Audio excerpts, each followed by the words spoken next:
நம பார்வதிபதயே அரஹர மகாதேவா. தென்னாடுடைய சிவனே போற்றி, எந்நாட்டவர்க்கும் இறைவா போற்றி. மக்கள் தொலைக்காட்சி நேயர்களுக்கு வணக்கம். இன்றைய தினம் 5வது நாள் 5வது பாடலும் அவனுடைய விளக்கத்தையும் சிந்திப்போம்.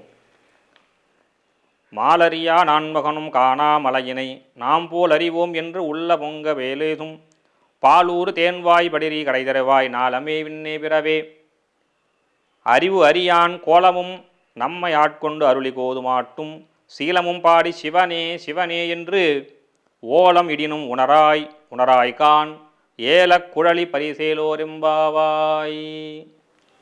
இந்த 5வது பாடலுடைய விளக்கத்தை பார்ப்போம். நறுமணமான கூந்தலை உடைய பெண்ணே, நீ என்ன சொல்கிற? அண்ணாமலையில் திருவண்ணாமலையில் மாலரியா நான்முகனம். மால் அப்படின்னா திருமால், அப்படின்னா பெருமாள். நான்முகன்னா பிரம்மா. எல்லாருக்கும் தெரியும், அடிமுடி காணாத அண்ணாமலைன்னு பேர். பெருமாள் வராக ரூபமாகவும் பிரம்மா அன்ன வடிவாகவும் இருந்து ஒருத்தர் கீழே போய் பாதத்தை பார்க்கணும்னு போகிறாரு, ஒருத்தர் மேலே போய் அடிமுடியை பார்க்கணும்னு போகிறார்.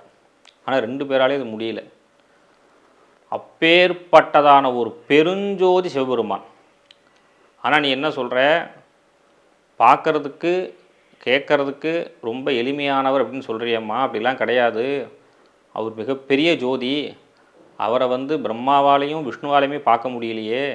ஆனால் நமக்கு அருகாமையில் இருக்கக்கூடிய அண்ணாமலையாரை நீ பார்க்காம இருக்கியே, நீ கொஞ்சம் எந்திரிக்கக்கூடாதா அப்படின்னு அந்த தோழி கேட்குறாங்க. அதுக்கு அந்த தோழி சொல்கிறான், நான் சீக்கிரம் வந்துடுறேன், சிவ சிவே அப்படின்னு நீ ஓலம்ட்டு இருக்கோமே எல்லாருமே, உன் காதில் அது விழலையா, சீக்கிரமாக எந்திரிச்சு வாமா அப்படிங்கிறாங்க. அப்படின்னு இந்த பாடல் அமையுது. என்னுடைய உட்கருத்தை பார்க்கணும். இப்போ இந்த பாடலுடைய விளக்கம்னு பார்த்தா ஒரு 4 வரி தான். அந்த பெண்களை போய் எழுப்புறாங்க, அந்த பெண் அதுக்கு பதில் சொல்கிற. அப்படி தான் ஒரு 9 பாடல் அமையுது. அதுக்கப்புறம் தான் சிவபெருமான்கிட்ட போய் அவள் பிரார்த்தனை வேண்டுதல் வைக்கிறா. அதெல்லாம் வர நாளில் பார்ப்போம். எல்லா பாடலும் உட்கருத்துன்னு ஒன்று இருக்குது. இது என்ன சொல்கிறான்னா, திருவண்ணாமலையில் இந்த விஷயங்கள் நடக்குது. இன்றைக்கி திருவண்ணாமலையில் லட்சக்கணக்கில், லட்சமே இல்லை, தாண்டிட்டு இப்போ கோடிக்கணக்கான பேர் போயிட்டு இருக்கான்னு தான் சொல்லலாம். அவ்வளோ கூட்டங்கள் இருக்குது தினந்தோறுமே.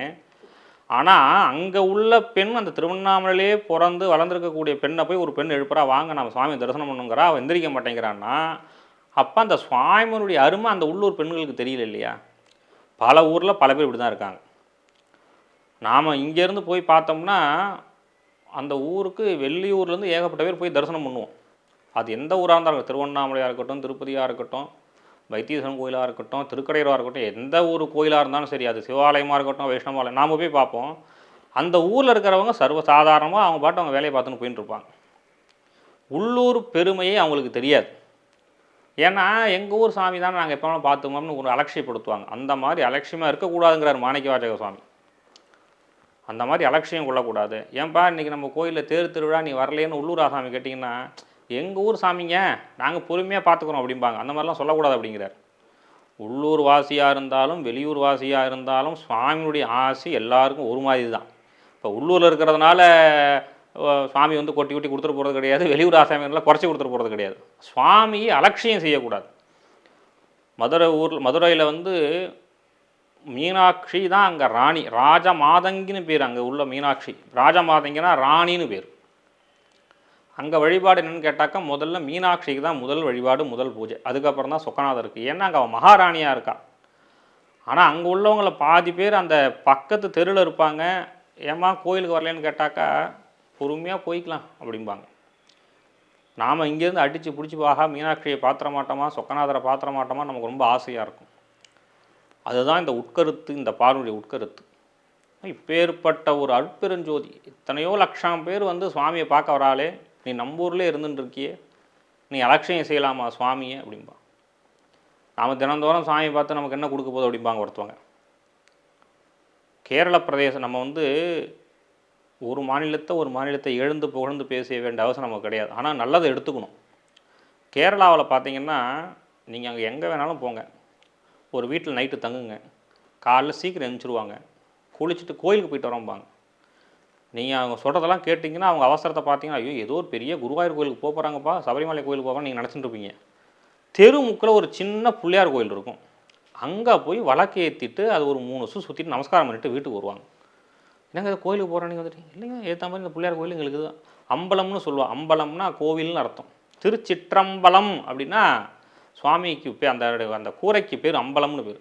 அங்கெல்லாம் அம்பலத்துக்கு போகிறதும்பா கேரளாவில். நமக்கு அது பழக்கம் உண்டு. நம்மளுடைய பழக்க வழக்கங்கள்லாம் மாறி போயிடுது இன்றைக்கி. அவங்களுக்கு அந்த சின்ன கோயிலில் அப்படி ஒரு பிரசித்தமாக செய்வாங்க. கோயிலுக்கு போய்ட்டு வரம்பாங்க. ஆனால் நமக்கு என்னென்னா ஜனவரி 1 ஆயிடுத்துன்னா சென்டிமெண்ட்டாக வச்சுட்டு இருக்கோம். இன்றைக்கி 2025 வரப்போகுது. போன 2024க்கு திருத்தணிக்கு முருகனை போய் பார்த்தோம். முருகன் அந்த ஒரு வருஷம் ஃபுல்லாக எதுவும் கொடுக்கல. இப்போ 2025க்கு திருச்செந்தூர் போயிடுவோம். திருச்செந்தூர் முருகன் ஆட்சி எதனா கொடுக்குறாரா பார்ப்போம். இப்படி நமக்கு என்ன கொடுப்பாருன்னு சொல்லி சொல்லி சொல்லி ஒவ்வொரு கோயிலுக்காக போக ஆரம்பித்தா பக்தி வளராது. இப்போ எல்லா கோயில்லையும் கூட்டம் இருக்குது, ஆனால் பக்தி இருக்கான்னு பார்த்தாக்கா பக்தி குறைவு. தயவு செய்து பக்தர்கள் மக்கள் பக்தியை அதிகமாக வளர்க்கணும்னா அது இந்த மாதிரி விஷயங்கள் சொன்னால் மட்டும் வளர்ந்துடாது. நீங்கள் நிறைய விஷயங்களை படிக்கணும். அதுக்காகத்தான் இந்த மாதிரி ஒரு தொலைக்காட்சி வாயிலாக, ஒரு செல்ஃபோன் யூடியூப் வாயிலாக எப்படியாச்சும் இந்த விஷயங்களை உங்கள்கிட்ட கொண்டு வந்து சேர்த்துற மாட்டோமான்னு எல்லாருமே முயற்சி பண்ணுறது. இப்போ அது சொல்கிறது என்ன ஆகிடுத்துன்னா, யார் வேணாலும் சொல்லலான்னு ஆகிடுத்து, யார் வேணாலும் செய்யலான்னு ஆகிடுத்து. அதாவது ஒரு விளையாட்டுக்கு ஒரு வசனம் சொல்லுவாங்க, ஓட்டு போடுறவங்க எண்ணிக்கையை விட அரசியல்வாதி எண்ணிக்கை ஜாஸ்தியாக எடுத்து அப்படிம்பாங்க. அந்த மாதிரி இன்றைக்கி ஜாதகத்தினுடைய பலன் பார்க்குறத விட ஜாதகம் சொல்கிறவங்க ஜாஸ்தியாக போயிட்டாங்க.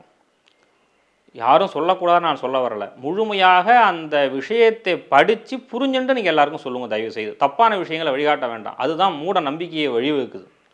ஆகவே நீங்கள் இந்த மாதிரியான நல்ல விஷயங்கள் எல்லாம் படிக்கணும். தேவாரம்னா என்ன, திருவாசகம்னா என்ன, சில இடத்துல தேவாரம் இப்போ நான் இந்த திருவம்பாவை பதிகம் பாடுறதே சொல்கிறதே சில பேர் அந்த திருவம்பாவை பாடலை கேட்டாலே அது தமிழ் இல்லைன்னு நினச்சிட்டு இருக்கா சில பேர்.